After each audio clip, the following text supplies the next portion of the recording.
Bonjour à tous, bienvenue sur la chaîne Alex le bricoleur du dimanche. J'ai créé cette chaîne YouTube pour vous présenter en fait toutes les étapes de la construction de ma future maison, de la recherche du terrain jusqu'à la finition. Donc on verra comment ça se passe. Moi, je n'y connais rien en construction, je suis juste un ancien plombier chauffagiste. Tout ce qui est maçonnerie, menuiserie, plaquiste, ça, on verra ça au fur et à mesure. Donc aujourd'hui dans cette vidéo, ça va être une vidéo très courte. C'est ma première, soyez un peu indulgents avec moi. Je vais essayer de vous présenter au mieux la première étape d'une construction d'une maison. Moi, c'est une autoconstruction, donc je vais tout faire tout seul ou avec des amis. Il n'y a pas de maître d'œuvre. Il y a un maître d'œuvre pour les plans, mais il n'y a pas de constructeur derrière, quoi. Donc j'ai noté quelques trucs. Donc déjà, la première étape, c'est la recherche du terrain. Moi, j'ai cherché longtemps un terrain viabilisé, surtout et en lotissement. C'est ce qu'il y a de mieux. C'est ce qui se vend le mieux à l'avenir aussi. Mais je voulais un petit lotissement, pas trop nombreux, avec un peu de superficie. Donc ça aussi, c'est pas facile et à un prix avantageux, quoi. Donc ça, c'est la première étape, recherche du terrain. Deuxième étape, quand on a trouvé le terrain, donc on contacte le vendeur ou la mairie qui détient le terrain. On trouve un accord sur le prix ou s'il n'y a pas besoin de négocier, on regarde le plan, on regarde le règlement du lotissement, voir si ça nous convient. Des fois, il y a des terrains qui sont en zone bâtiment de France, d'autres qui sont en zone normale. Mais il y a des lotissements qui ont des règles. Donc ça aussi, c'est à prendre en compte avant de signer. Bien lire les documents avant, pas de surprise. Donc la deuxième étape, si le terrain il nous plaît, on valide, on va se rendre chez le notaire. Chez le notaire, on va arriver avec le vendeur du terrain, on va signer un contrat, mais on ne paye pas le terrain. On le paye, il y a une clause, il faut bien demander au notaire qu'il mette la clause, sous acceptation du permis de construire. Donc c'est-à-dire que si je signe pour acheter le terrain, mais que mon permis de construire est refusé, par exemple, eh ben, j'ai le droit de refuser l'achat du terrain, quoi. J'ai pas de pénalité. Je dois juste déposer 1 000 € au notaire pour bloquer le contrat, quoi. Donc une fois qu'on a signé chez le notaire, on va rechercher un maître d'œuvre, donc sur internet ou à côté de chez soi. Moi j'en avais trouvé, j'ai trouvé un maître d'œuvre. Il m'a pris 1 350 € pour faire les plans de la maison, donc plan intérieur, plan de façade, plan de coupe, tous les plans pour le permis de construire. Donc c'est un package à 1 300 €.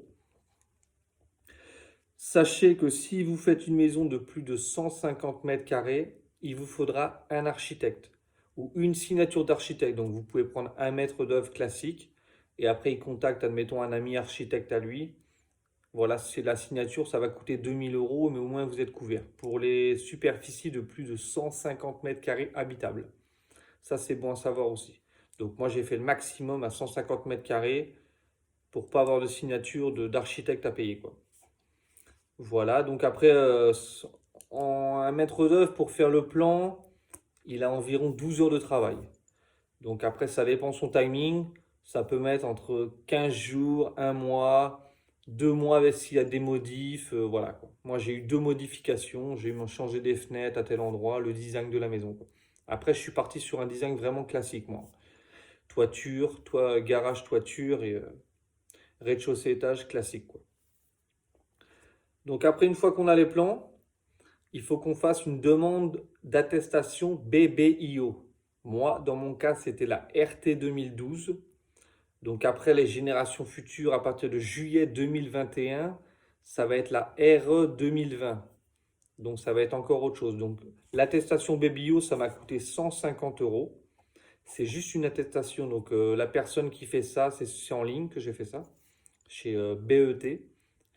Donc il me demande quel type de mur j'utilise. Moi, c'était en l'occurrence du parpaing. Après, il me dit quelle épaisseur de laine de verre, tuile ou ardoise, épaisseur. Voilà, il calcule. Et il calcule si on a une résistance thermique qui est correcte, qui est acceptable. Donc ça, c'est très simple, hein. Ça, en 24 heures, 48 heures, vous l'avez, quoi. Ça coûte 150 euros. Après, donc là, on a le permis de construire, les plans, on a ça avec le maître d'œuvre. L'attestation BBO, on a ça en ligne aussi. Le CERFA, c'est un CERFA de 12 pages. Ça, c'est le maître d'œuvre qui vous l'envoie. Il y a juste à signer. Lui, il remplit votre nom, l'adresse du lotissement du terrain. Il s'occupe de tout. Il y a juste à signer. Il y a 12 pages. Plus votre femme, il y a une annexe. Si vous achetez le terrain à deux, il y a une annexe pour la personne secondaire. Donc, une fois que vous avez tout ça, vous faites 5 dossiers avec tout ce que je vous ai dit là. Donc, le plan du maître d'œuvre, il y a environ 6 pages. Donc, ça correspond, il y a quoi dedans? Il y a le plan de situation, le plan de masse et coupe, le plan d'insertion paysage, le plan de façade, le plan photographique, PCMI 7. Il y a ça. 5 dossiers. Après, 5 attestations BBIO, et après 5 CERFA. Donc 12 pages x 5. Donc c'est très simple. Il faut vraiment bien signer. Voilà où il faut signer, ils vous le disent. Une fois que vous avez tous vos dossiers, les 5 dossiers, vous les emmenez à la mairie. Vous déposez ça à la mairie. Vous allez recevoir un récépissé. Ça, c'est dans le CERFA. La mairie, elle signe comme quoi vous avez bien déposé le dossier, admettons, le lundi 10 novembre, par exemple.